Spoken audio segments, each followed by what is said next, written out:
Everyone, this is रोशन पहाड़। आज हम लोग जो चैप्टर स्टार्ट करने वाले हैं वो मेटल्स और नॉन मेटल्स, और आज हम लोग इस चैप्टर का पार्ट 1 लेंगे। पहले मैं आपको उसकी फिजिकल प्रॉपर्टीज बता देता हूँ कि मेटल्स और नॉन मेटल्स एक दूसरे से डिफरेंट कैसे होंगे, फिर हम लोग चैप्टर को आगे प्रोसीड करेंगे। सबसे पहले हम लोग मेटल्स के बारे में बात करेंगे। मेटल्स होते क्या है, फिर हम लोग उसकी फिजिकल प्रॉपर्टीज देखेंगे। तो मेटल्स का मतलब क्या है? ऐसे एलिमेंट्स या फिर ऐसे एटम्स जिनकी वैलेंसी पॉजिटिव आ रही है। आपको वैलेंसी निकालना पता है, हम इलेक्ट्रॉनिक कॉन्फिगरेशन लिख के उसको स्टेबल करने के लिए इलेक्ट्रॉन्स को गेन या लूज करते हैं, और उसको कितने गेन या लूज की उसकी वैलेंसी हो जाती है। तो मेटल्स इनकी हमेशा लूज करने की टेंडेंसी रखते हैं, तो उनके पास क्या आएगा, वैलेंसी हमेशा पॉजिटिव आएगी। जैसे फॉर एग्जांपल सोडियम है +1 वैलेंसी आती है, मैग्नीशियम है +2 वैलेंसी आती है। तो आपको याद क्या रखना है, जो भी जिसकी भी वैलेंसी पॉजिटिव होगी वो क्या होंगे, मेटल्स होंगे। हम उनकी कुछ प्रॉपर्टीज देख लेते हैं। तो it is solid at room temperature, जो भी आपके मेटल्स है all of them are solid at room temperature except mercury. Mercury room temperature पे सॉलिड नहीं होता है। Next, metallic लश्यर। लश्यर का मीनिंग बेसिकली क्या होता है, उसका शाइनिंग सरफेस होता है। तो जितने भी मेटल्स है मोस्टली सबके क्या है, शाइनिंग सरफेसेस हमको मिलते हैं, वो आ गया मेटालिक लश्यर में। Next, metals are malleable and ductile. और मैलिएबल एंड डक्टाइल का मतलब क्या है, जो भी मेटल आपके पास है आप उसको हैमर से मार के या फिर हैमर उसके ऊपर लगा के आप उसको शीट्स में कन्वर्ट कर सकते हैं। So metal being converted into sheets, इस प्रोसेस को हम लोग मैलिएबल बोलते हैं। और उस शीट्स को हम लोग फर्दर क्या करते हैं, वायर्स में कन्वर्ट कर सकते हैं। So that is ductile. ये मैलिएबल और डक्टाइल का मीनिंग होता है। Next, they are good conductors of heat. कौन? मेटल जो है, they are good conductors of heat except alkali metals gallium and caesium. अब ये अल्कली मेटल्स क्या है, पीरियोडिक टेबल का चैप्टर आप लोगों ने ऑलरेडी देखा ही होगा, नहीं देखा तो एक बार देख लो। उसमें मैंने आपको एक्सप्लेन किया है कि अल्कली मेटल्स क्या होते हैं। तो जो ग्रुप 1 के एलिमेंट्स है इनको अल्कली मेटल्स बोला जाएगा, ग्रुप 2 के अल्कलाइन अर्थ मेटल्स। तो यहाँ पे हम किसको बोल रहे हैं, अल्कली मेटल्स के बारे में हम लोग यहाँ पे बात कर रहे हैं। अल्कली मेटल्स में आपका सोडियम भी आता है। सोडियम के बारे में मैं आपको एक बात बता दूं, सोडियम जो होता है इसको जब आप लैब में देखेंगे तो इसको केरोसिन के अंदर प्लेस करते हैं। जो सोडियम रखा होता है, चौकी व्हाइट कलर आता है, it is a soft solid, आप उसको नाइफ से भी कट कर सकते हैं जो सोडियम आता है उसको। तो उस सोडियम को हमेशा केरोसिन में इसलिए रखा जाता है बिकॉज हमको एयर के अंदर जो मॉइस्चर या फिर जो भी वाटर कंटेंट है, वाटर वेपर कभी कभी आएगा, तो वो वाटर जो है वो सोडियम के साथ में मिक्स नहीं होना चाहिए। इसलिए हम लोग उसको स्पेशली क्या कर रहे हैं, उसको केरोसिन के अंदर रख रहे हैं। भले हम लोग बाद में उसकी रिएक्शन कर सकते हैं, लेकिन एक साथ में इतना ज़्यादा सोडियम जो है वो रिएक्ट नहीं हो जाना चाहिए, इसलिए हम लोग उसको केरोसिन में रखते हैं। ये शायद आपको प्रैक्टिकल्स में पूछा जा सकता है। आगे इट इज सोनोरस, यानी बेसिकली अगर उसको दो मेटल्स अगर एक दूसरे को कभी टच होते हैं या बैंग होते हैं तो कुछ साउंड प्रोड्यूस होता है, so that will be sonorous. ये सारे जो प्रॉपर्टीज थी ये हमारे मेटल्स की प्रॉपर्टीज थी। अब हम आते हैं नॉन मेटल्स पे। जैसे कि मेटल जो था इसकी वैलेंसी पॉजिटिव आएगी, तो जो नॉन मेटल है इसकी वैलेंसी क्या आएगी, नेगेटिव आएगी। जैसे फॉर एग्जांपल Cl- है, आपका Br- है या फिर O2- है, ये जो भी नेगेटिव में आएगा वो सब क्या आएगा, नॉन मेटल्स में ना। दे कैन बी आइदर सॉलिड और गैस एट रूम टेम्परेचर। वो एक तो सॉलिड हो सकता है या फिर गैस हो सकता है रूम टेम्परेचर पे, except bromine which is liquid. सिर्फ ब्रोमीन जो है वो लिक्विड होगा, बाकी सारे के सारे they can be either solid और गैसेस। रूम टेम्परेचर की बात हुई, यहाँ पे आरटी से मेरा मतलब है room temperature. Next, generally non lustrous except iodine. ये नॉन लश्यरस मतलब मैंने जो आपको शाइनिंग प्रॉपर्टी के बारे में बोला था, मेटल जो शाइन करता है, तो जनरली नॉन लश्यरस होंगे आयोडीन को छोड़ के। Next, they are neither malleable not ductile. ना ही शीट्स में कन्वर्ट किए जा सकते हैं, ना ही आप उसको वायर्स में कन्वर्ट कर सकते हैं। नॉन मेटल्स की बात हुई। बाद में ये गुड कंडक्टर्स है, this are bad conductors of heat and electricity except graphite. आपने अगर मेरी कार्बन एंड इट्स कंपाउंड जो मैंने ऑर्गेनिक केमिस्ट्री के नाम पे बनाया है उसमें मैंने आपको एलोट्रोप्स की कंसेप्ट समझाई थी। तो एलोट्रोप्स मतलब क्या, केमिकली सब लोग सेम है, केमिकल प्रॉपर्टीज आर सेम या फिर similar, but the physical properties are different. तो कार्बन के उस चैप्टर में मैंने आपको 3 एलोट्रोप्स बताए थे।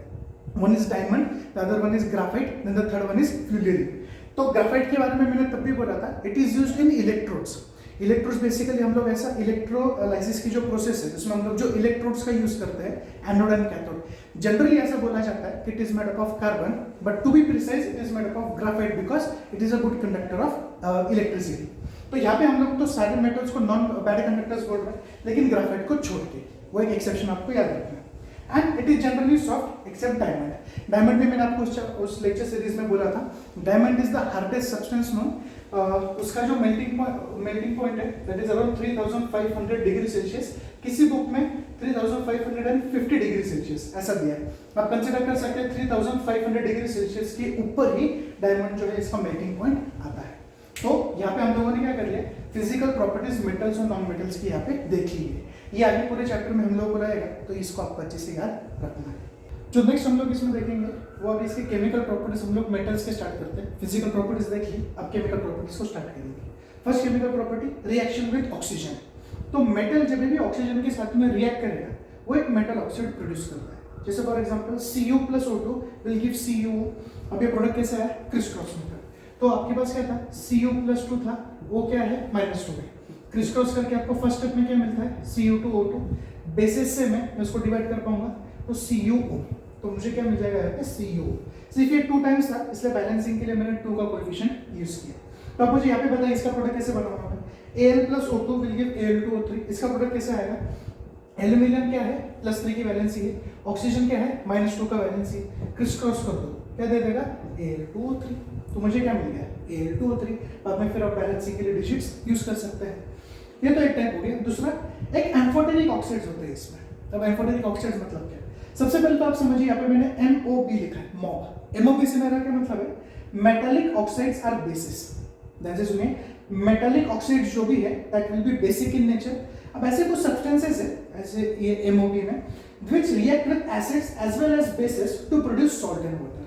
MOB यानी ऐसे मेटालिक कुछ ऑक्साइड्स हैं, बेसिस कुछ मेटालिक ऑक्साइड्स है। MOB से मेरा फॉर्मूला क्या है, मेटालिक ऑक्साइड्स आर बेसिस। तो मेटालिक ऑक्साइड्स कुछ ऐसे हैं जो रिएक्ट करेंगे एसिड या फिर बेस के साथ में और क्या जनरेट कर देंगे, सॉल्ट एंड वाटर। Al2O3 उसमें से एक एग्जांपल है। Al2O3 जो है that is an amphoteric oxide. अब देखिए यहाँ पे करना क्या है, Al2O3 ये जो एम्फोटेरिक ऑक्साइड था इसके रिएक्शन में किसके साथ कर रहा हूँ, एसिड के साथ में कर रहा हूँ। तो उसको मुझे क्या देना चाहिए, सॉल्ट प्लस वाटर। तो AlCl3 + H2O, सॉल्ट जनरेट हो गया। अगेन Al2O3 एम्फोटेरिक ऑक्साइड है, NaOH क्या है मेरा, दिस इज बेस। तो उसमें मुझे वापस क्या देना चाहिए, सॉल्ट एंड वाटर। अब उसने मुझे क्या दे दिया, NaAlO2 + H2O, this is sodium aluminate. ये आपको याद कर रखना है। तो एसिड और बेस के साथ में जब रिएक्शन करेगा तो प्रोड्यूस क्या कर देगा, सॉल्ट एंड वाटर। ये आपको याद रखना है। आगे मेटालिक ऑक्साइड जो होते हैं, यानी कि हम लोग इसकी जो बात कर रहे थे, ये इनसोल्युबल होते हैं वाटर में। जो भी आप मेटालिक ऑक्साइड देखेंगे वाटर में इनसोल्युबल होते हैं, 2 कंडीशंस को छोड़ के, एक तो सोडियम ऑक्साइड, दूसरा पोटेशियम ऑक्साइड। इसकी रिएक्शन जब मैं वाटर के साथ में करूंगा तो ये बेसिस यहाँ पे क्या कर देते हैं, जनरेट कर देते हैं।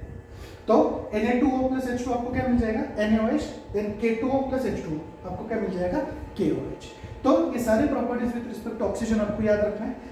स्पेशली आपको एम्फोटेरिक वाली कंडीशन याद रखनी है, इसके पूछे जाने के चांसेस बहुत हाई होते हैं। अब नेक्स्ट पॉइंट हम लोग देखने वाला है वो है एनोडाइजिंग का।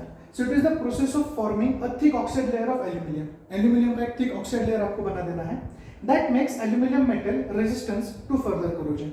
एल्यूमिनियम के ऊपर वो जो लेयर आप बना देंगे ऑक्साइड का, उसकी वजह से क्या हो जाएगा, एल्यूमिनियम मेटल खुद रेजिस्टेंट हो जाएगा टू फर्दर कोरोजन, यानी कि आगे वो मेटल करोड नहीं हो पाएगा। जो सेकंड रिएक्शन है वो रिएक्शन विद वाटर है। अभी मेटल अगर वाटर के साथ में रिएक्ट करता है तो एक तो मेटल ऑक्साइड मिलेगा प्लस हाइड्रोजन का गैस वहाँ पे इवॉल्व होता है। वैसे तो ये हम ये एक रिएक्शन लिखेंगे, लेकिन मैंने एक और बता दिया, मेटल ऑक्साइड जब वाटर के साथ में रिएक्ट होगा तो आपको डायरेक्टली मेटल हाइड्रोक्साइड मिलता है। और वाटर की रिएक्शंस काफी अलग अलग है, मैं आपको बताता हूँ कहाँ पे क्या करना है। सबसे पहले अगर आपके पास कोल्ड वाटर है तो कुछ ऐसी रिएक्शंस है जो काफी वॉयलेंटली होती है in presence of cold water. तो जैसे कि एक तो आप यहाँ पे सोडियम यानी पोटेशियम और सोडियम के साथ में भी सेम रिएक्शन आगे कर सकते हैं। तो सोडियम प्लस वाटर आपको क्या दे देगा, 2 times KOH + H2। Metal oxide चाहिए था प्लस हाइड्रोजन गैस चाहिए था। रिएक्शन आपने वॉयलेंट कहा है, इसलिए हीट एनर्जी भी उसमें क्या होगी, इवॉल्व होगी आगे। ऐसे कुछ रिएक्शंस है जो लेस वॉयलेंट है, जैसे फॉर एग्जांपल कैल्शियम है। तो कैल्शियम प्लस वाटर आपको क्या मिल जाएगा, CaOH + H2, again metal oxide plus hydrogen. तो थर्ड रिएक्शन अभी हम लोग देखेंगे। So magnesium does not react with cold water. ये मैग्नीशियम का एक स्पेशल केस, इसको याद रखिए। ये कोल्ड वाटर के साथ में रिएक्ट नहीं करेगा, it will react with hot water. अब रिएक्शन क्या आएगी, Mg + H2O will give MgOH + H2। आपको सभी रिएक्शन को बैलेंस करना है। तो जैसे हम लोगों ने यहाँ पे रिएक्शन किया, सेम रिएक्शन आपकी यहाँ पे आएगी। याद ये रखना, ये सिर्फ हॉट वाटर के साथ में रिएक्शन होगी। नेक्स्ट, अभी यहाँ पे आपके पास कोल्ड वाटर था, यहाँ पे आपके पास हॉट वाटर था मैग्नीशियम के केस में। अभी क्या है, कुछ ऐसे मेटल्स है जो कोल्ड या हॉट वाटर दोनों के साथ भी रिएक्ट नहीं करते, इनफैक्ट वो स्टीम के साथ रिएक्ट करते हैं।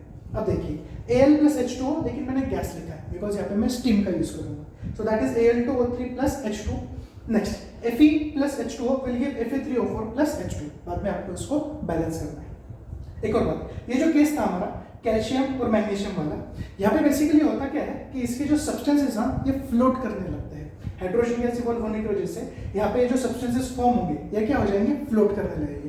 ये भी एक ऑब्जर्वेशन आपको इसमें याद रखना है। ये छोटी मोटी बातें जो आपको इसमें याद रखना जरूरी है। यहाँ पे मैं इस लेक्चर को स्टॉप कर रहा हूँ। रिएक्शंस काफी और बाकी है उसमें आगे, reaction with acids and all, ये सब कुछ अभी तक बाकी है। तो आपको अगर कुछ भी डाउट्स हो उसमें नीचे कमेंट सेक्शन में डालें। जितना जल्दी हो सके उतना जल्दी मैं आपको उसके आंसर्स दूंगा। Thank you.